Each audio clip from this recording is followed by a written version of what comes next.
kontraktor yang kita anggap mampu, karena biasanya kita bayarnya belakangan gitu ya. Kita lakukan juga dengan BPKP beberapa teknologi yang kita bangun yang memang sebenarnya bisa tahan gempa. Jadi beberapa lokasi yang beresiko gempa kita memang nanti sistem atau pembangunannya menggunakan SNI 1726 untuk yang tahan gempa. Itu akan kita lakukan di lokasi.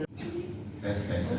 Cuma campur kali biasa. Yang kami hormati Bapak Ibu Komisi PRI, Bapak Ibu Bapak pimpinan yang kami hormati, Bapak Bupati, Bapak Hilang, Bapak dan Ibu, para anggota DPR RI, Komisi DPR RI yang kami hormati dan kami banggakan.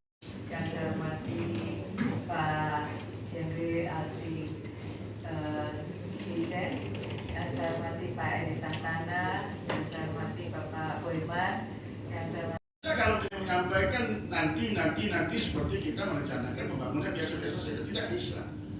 Bapak-bapak yang hadir di sini kan dari pusat semua, jadi bisa memberikan langsung penjelasan kepada Bapak Dirjen maupun kepada Bapak Menteri, harus segera dibangun, tidak bisa koordinasi kementerian. Jadi bekerja harus bersama. Ada Kementerian Desa, ada BMKB, BMKG, ada Basarnas, ada PUPR, harus saling koordinasi. Jadi saya fokus kepada mitra kerja Komisi 5, khusus yang dari pusat, harus melakukan penanggulangan perbaikan pasca bencana ini dengan cara luar biasa. Yang koordinasi tidak bisa bekerja sendiri-sendiri. Terus berkaitan dengan masalah perumahan dan sebagainya, saya pikir itu masalah kecil. Cukup ibu saja mengatasi itu, SPS kecil lah itu. Nah, serius. Kalau hanya untuk di kabupaten di Pulau Tanjung itu, itu cukup ibu dari Cipta Karya ini.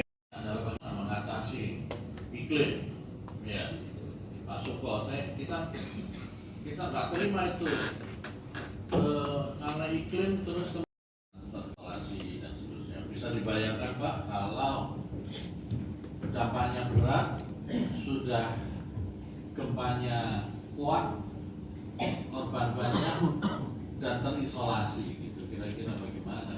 Miskin ekstrim lagi. Semakin miskin nanti.